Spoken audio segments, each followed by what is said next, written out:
남아프리카의 어느 인쇄업체가 미국 시카고의 유명한 회사로부터 인쇄기 한 대를 수입했습니다. 매우 비싼 인쇄기인데 사용하다가 그만 문제가 생겼습니다. 그래서 미국의 회사에 문의해서 고치려고 했지만 문제를 해결하지 못했습니다. 결국 시카고 회사에 전문가를 보내달라고 요청했습니다. 얼마 후 전문가 한 명이 마침내 남아프리카 공항에 도착했습니다. 현지인들이 그를 보고 당황했습니다. 겨우 20대 후반의 젊은이였기 때문입니다. 현지인들은 저런 애송이가 자기들도 고치지 못한 인쇄기를 고칠 수 있을까 생각했습니다. 그래서 다시 팩스를 보냈습니다. 우리는 시간이 없소. 그러니 노련한 전문가를 다시 보내주시오. 그래서 미국에서 즉각 답장이 왔습니다.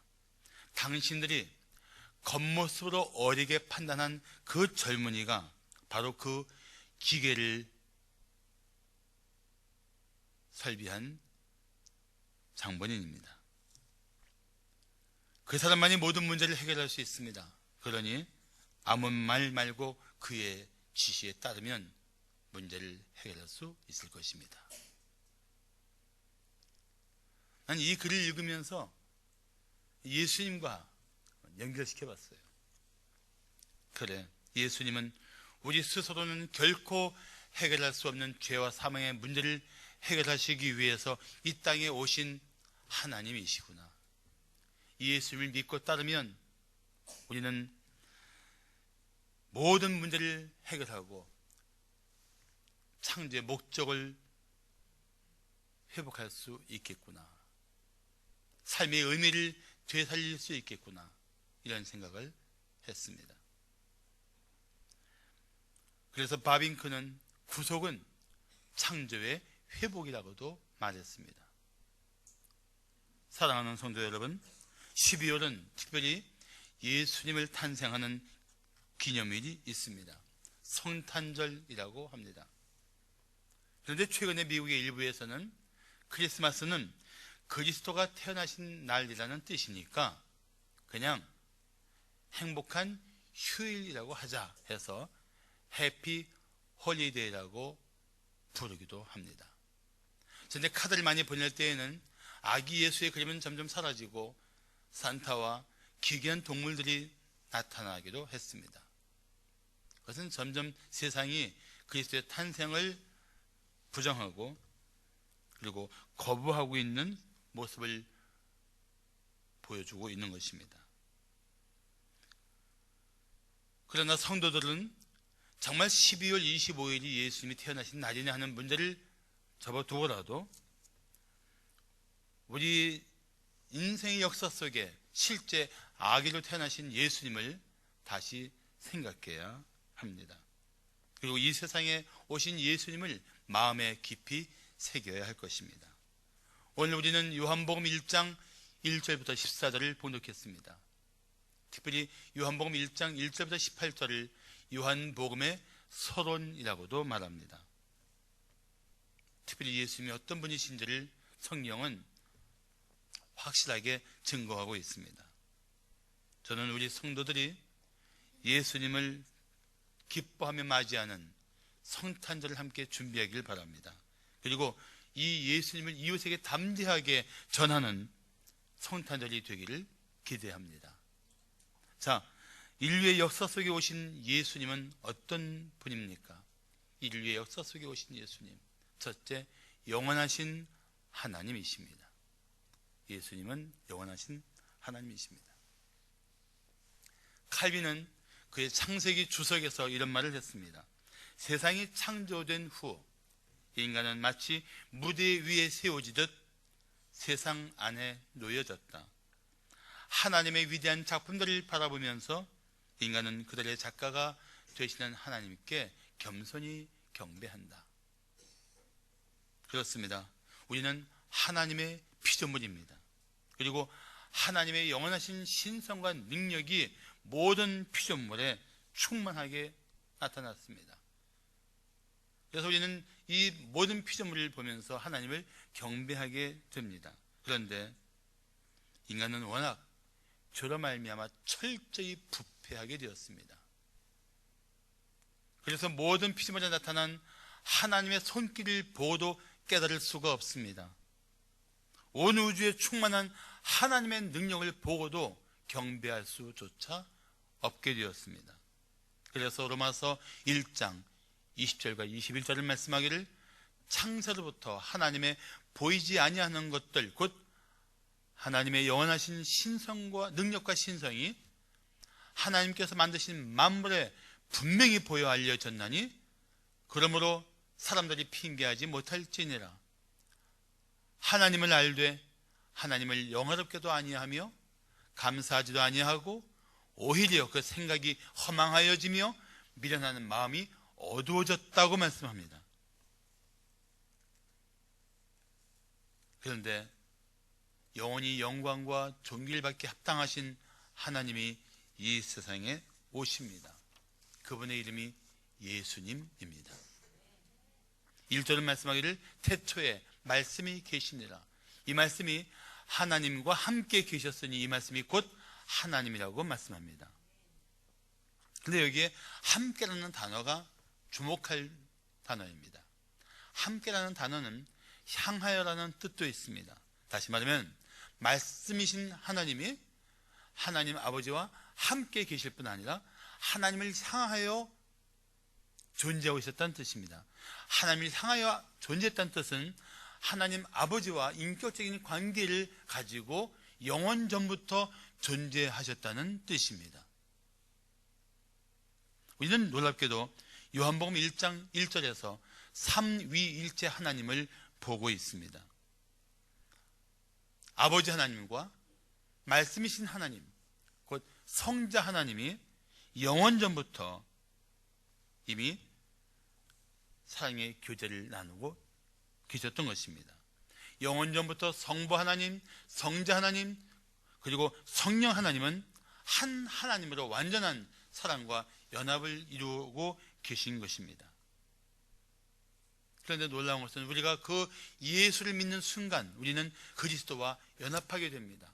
이 그리스도와의 연합은 곧 하나님과 화목한 관계 속에서 하나님과의 새로운 연합이며 우리는 이 영원하신 하나님과 영원한 관계에서 영원한 연합을 이루게 된다는 것입니다. 그래서 예수를 믿는 순간 우리는 영원한 생명을 얻습니다. 영원한 관계를 하나님과 누리게 됩니다. 우리 존재 자체가 영원한 존재가 되는 것입니다. 또한 오늘 성경은 말씀은 하나님이라고 말씀합니다. 어떤 하나님? 창조의 하나님. 그래서 3절 말씀하기를 만물이 말씀이신 하나님으로 말미암아 지은 바 되었으니 지은 것이 하나도 말씀이신 하나님이 없이는 된 것이 없다고 말씀합니다. 만물을 창조할 때 말씀이신 하나님, 곧 예수님이 그 창조에 함께 동역하셨다는 뜻입니다. 그래서 골로새서 1장 16절과 17절을 말씀하기를 만물이 그리스도에게서 창조되되 하늘과 땅에서 보이는 것들과 보이지 않는 것들과 혹은 왕권들이나 주권들이나 통치자들이나 권세들이나 만물이 다 그리스도로 말미암고 그리스도를 위하여 창조되었고 또한 그리스도께서 만물보다 먼저 계시고 만물이 그리스도 안에 함께 섰다고 말씀합니다. 만물이 그리스도로 말미암아 창조되고 그리스도를 위하여 창조되었다는 사실입니다. 그렇다면 이제 그리스도를 마음의 구주와 주님으로 영접한 성도들에게 만물의 창조자이신 그 예수를 인격적으로 만난 그리스도인들에게 얼마나 놀라운 변화가 일어날까요? 먼저 자기 자신에 대한 관점이 바뀔 거라고 생각합니다. 아니, 바뀌어야 한다고 생각합니다. 우리는 결코 이 땅에 우연히 존재하게 된 사람이 아니라는 것입니다. 어쩌다가 태어난 인생이 아니라는 뜻입니다. 창조의 하나님께서 특별한 계획을 가지고 특별한 목적을 가지고 우리를 이 땅에 존재하게 하셨다는 것입니다.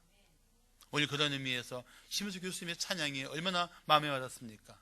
나를 지으신 이가 하나님, 나를 부르신 이가 하나님, 나를 보내신 이가 하나님이십니다. 할렐루야. 그것도 갑작스러운 생각이 나서 안녕 하나 만들어 볼까 하고 만드신 게 아니에요. 창세 전부터 영원하신 계획 가운데 우리를 이곳에 존재하게 하셨습니다. 그래서 저는 사람의 생명을 너무 쉽게 무참하게 파괴하는 사람들이 너무도 믿습니다. 얼마나 존귀한 생명인데, 얼마나 하나님이 특별한 계획 가운데 창조하신 생명인데 그렇게 비참하게 무너뜨리는지 참 끔찍한 일입니다. 사랑하는 성도 여러분, 이제 당신은 하나님의 특별한 작품임을 잊지 마십시오.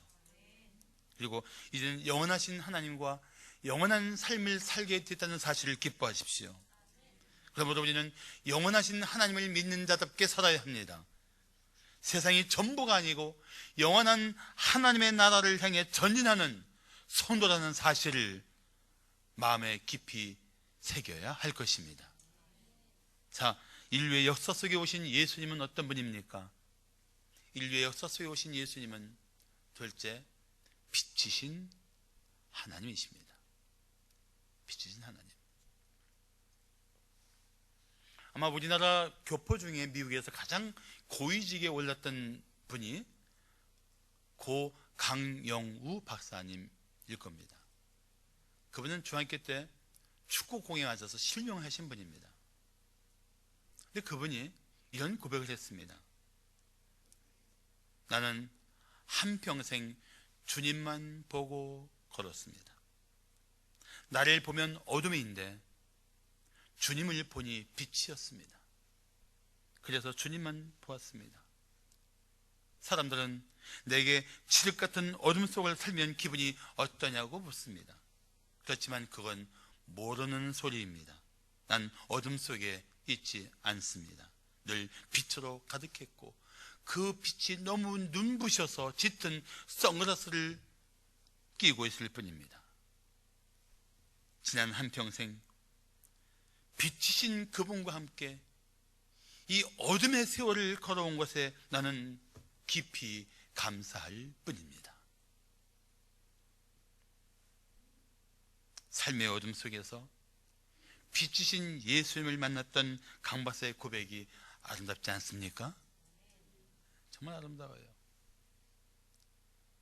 예수님께서 이런 말씀을 하십니다. 예수께서 또 말씀하여 이르시되 나는 세상의 빛이니 나를 따르는 자는 어둠에 다니지 아니하고 생명의 빛을 얻으리라.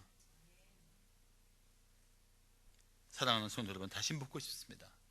당신은 진실로 생명의 빛이신 예수를 마음에 영접하셨습니까? 그렇다면 이제 어둠은 다 벗어버린 것입니다.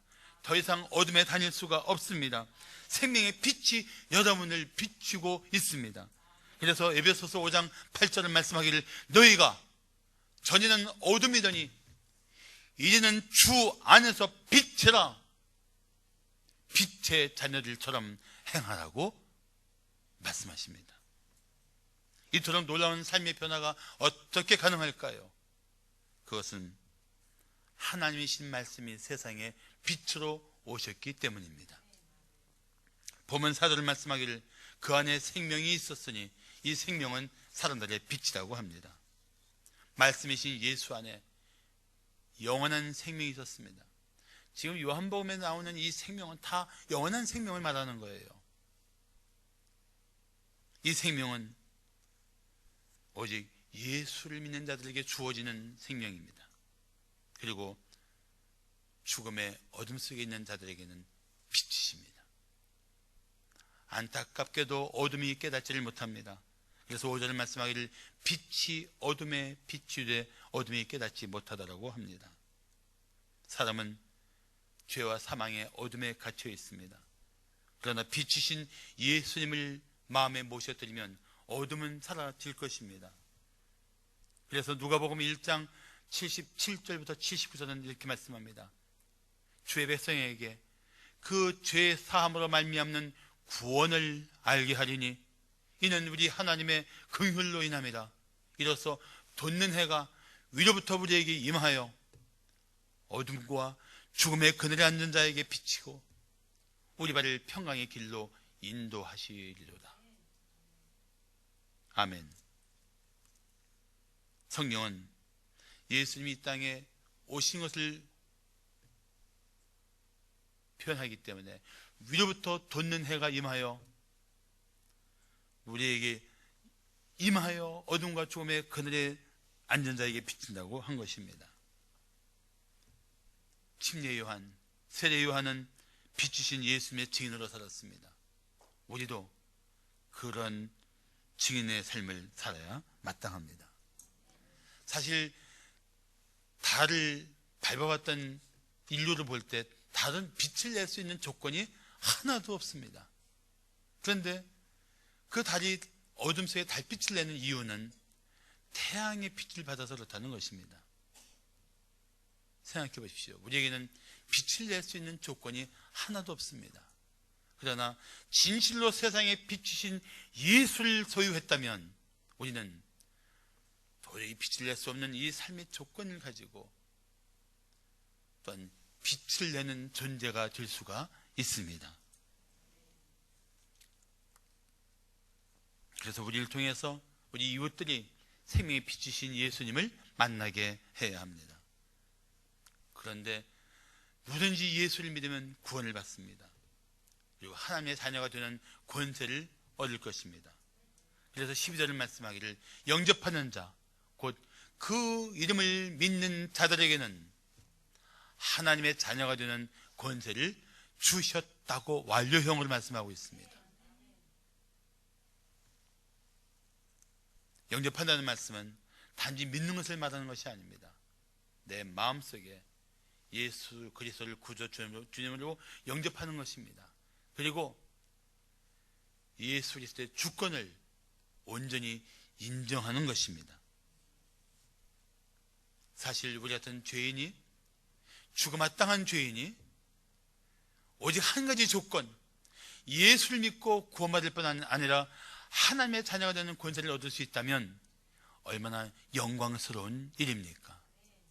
얼마나 놀라운 특권입니까? 그러므로 13절을 말씀하기를 이는 혈통으로나 육정으로나 사람의 뜻으로 나지 아니하고 오직 하나님께로서 난 자들이라고 말씀하고 있는 것입니다. 요즘 좋은 부모에게서 난 자녀들을 금숟가락 물고 태어났다고 말합니다. 그렇지 못하면 흙숟가락을 물고 태어났다고 말합니다. 신학교 다닐 때 그런 말이 있었어요. 목사의 아들은 진골, 장녀의 아들은 성골, 아무것도 아닌 아들이 신학교 오면 해골이라고 그랬습니다. 저는 해골 출신입니다. 그러나 이 모든 자신의 과거와 신분과 삶의 조건을 벗어나서 예수를 믿으면 하나님의 자녀가 됩니다. 예수를 믿으면 천국 백성이 됩니다. 예수를 믿으면 세상의 빛으로 존재할 수 있습니다. 그것이 믿는 자에게 주어지는 영광스러운 특권입니다. 마지막으로 인류의 역사 속에 오신 예수님은 어떤 분입니까? 셋째, 성육신하신 하나님이십니다. 인류의 역사 속에 오신 예수님, 그분은 성육신하신 하나님이십니다. 미국에 최근에 아주 많은 영향을 주고 있는 젊은 목사 중에 카일 아이들맨 목사라는 분이 있습니다. 카일 아이들맨 목사가 인도의 한 가정을 방문하게 되었습니다. 특이한 것은 그 집안의 정중앙에 조각된 우상이 하나 있다는 것입니다. 근데 더 특이한 것은 집안에 있는 모든 의자들이 우상을 향하도록 배열되어 있다는 것입니다. 삶의 중앙에 우상을 모시고 사는 그 가정을 보면서 카일은 너무도 안타까웠다고 합니다. 그런데 카일이 귀국해서 집에 돌아와 보니까 집안의 소파와 의자가 다 TV를 향해서 놓여 있다는 겁니다. TV가 우상은 아니지만 삶의 중심이 하나님을 벗어날 수 있는 조건을 스스로 만들고 살고 있는 자신을 발견한 것입니다. 우리도 마찬가지입니다. 내 삶의 중심이 누구인가는 중요합니다. 하나님이십니까? 자기 자신입니까? 하나님이십니까? 세상의 재물입니까? 하나님을 대답할 수 있다면 얼마나 좋습니까?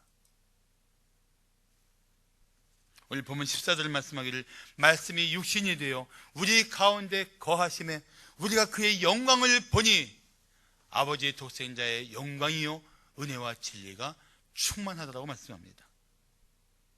말씀이 육신이 되어 우리 가운데 거하셨다. 말씀이 육신이 되었다. 이것을 우리는 성육신이라고 말합니다.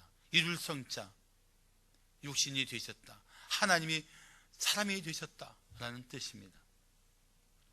그래서 하나님이 인간이 되셔서 이 땅에 계시는 동안에 인간이 받을 수 있는 모든 일들을 치열하게 다 경험하셨습니다. 아니, 더 솔직히 말하면 그분은 우리가 받는 것보다 더 끔찍한 모든 수치와 고난을 다 겪으셨습니다. 그래서 우리의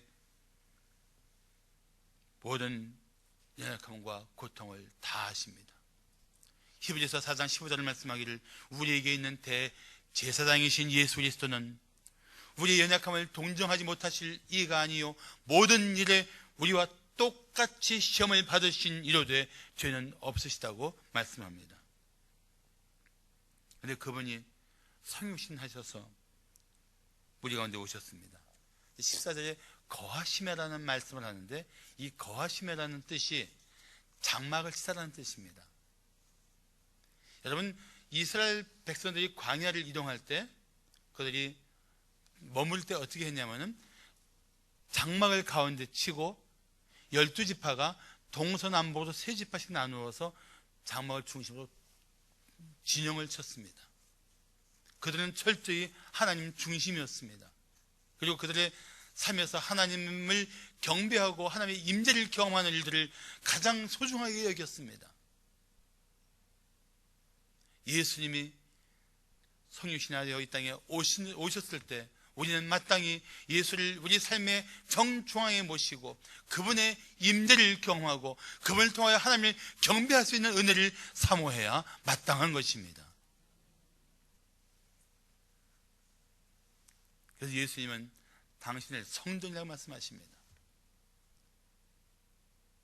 장막은 그림자였고 예수님의 장막의 실체였던 것입니다. 그래서 요한복음 2장 21절 말씀하기를 예수는 성전된 자기 육체를 가리켜 말씀하셨다고 하는 것입니다. 예수님의 성육신을 잘 표현한 성경 말씀 중에 하나가 빌립보서 2장 6절부터 8절입니다.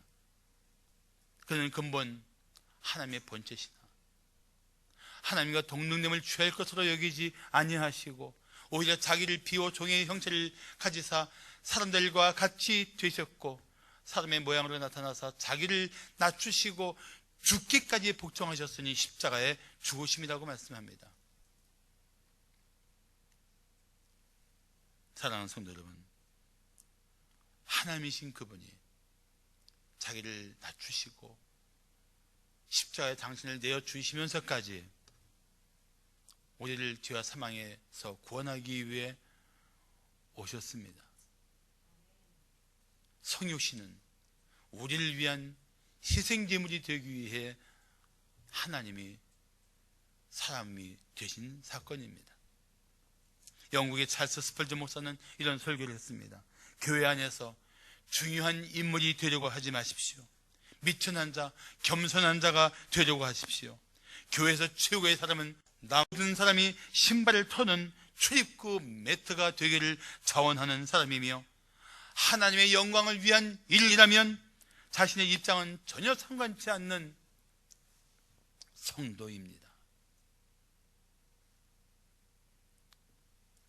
나 같은 죄인을 구원하기 위해 하나님이 이토록 낮아지시고 내가 마땅히 치러야 할 뒷값을 다 감당하셨다면 우리도 더 자신을 낮추어 이웃들이 예수를 만나도록, 이웃들이 그 고통 가운데서 그 사망의 어둠에서 벗어나도록 살아야 마땅할 것입니다. 12월은 다시 이웃을 돌아보는 계절이 되길 바랍니다. 이웃들이 사망의 어둠에서 생명의 빛이신 예수님께 나오도록 하는 은혜의 계절이 되길 바랍니다. 누구든지 예수님을 만나면 하나님의 영광을 볼 것입니다. 그리고 예수님 안에 있는 그 풍성한 은혜와 영원한 진리를 보게 될 것입니다. 은혜에 목마르고 진리에 갈급했던 영혼들이 예수님을 만나면 드디어 모든 내적 갈망과 갈급함들을 다 해결하고 삶이 바뀌는 놀라운 변화가 일어날 것입니다. 그러기에 앞서 나는 과연 예수 중심의 삶을 살고 있는가? 나는 진실로 그 예수를 만남으로 내 삶이 바뀌었고 이제는 내 안에 이 영적인 목마름과 갈증이 해결된 내적인 충만함을 누리고 있는가? 자신을 돌아봐야 할 것입니다. 영국의 저명한 러셀과 비교할 수 있는 쌍벽을 이루는 철학자 중에 알프레드 화이트헤드 교수라는 분이 있었습니다. 이 교수가 나이 들어서 폭설이 내려 길을 붕한할 수조차 없었던 런던의 언덕길을 걷고 있었습니다. 그런데 할머니 한 분이 눈길에 미끄러져 허우적거리고 있었습니다. 얼른 그 할머니를 부축해서 구제해 줬더니 할머니가 이런 말씀을 합니다. 아유, 고맙기도 해라. 예수 믿는 분인가 보죠? 화이트헤드 교수가 대답했습니다. 아니요, 저는 예수를 안 믿습니다. 그래서 할머니가 교수의 말을 듣고 이렇게 말했습니다. 여보시오, 어쩌려고 다 늙은 사람이 예수를 안 믿소? 나는 아까 죽으면 예수님 만날 것을 생각하고 눈 속에서 찬송을 불렀는데, 이 할머니의 말씀이 이 노 철학자인 화이트헤드 교수의 마음에 큰 충격을 주었습니다. 요즘 젊은 애들 하는 말로 심쿵이었습니다.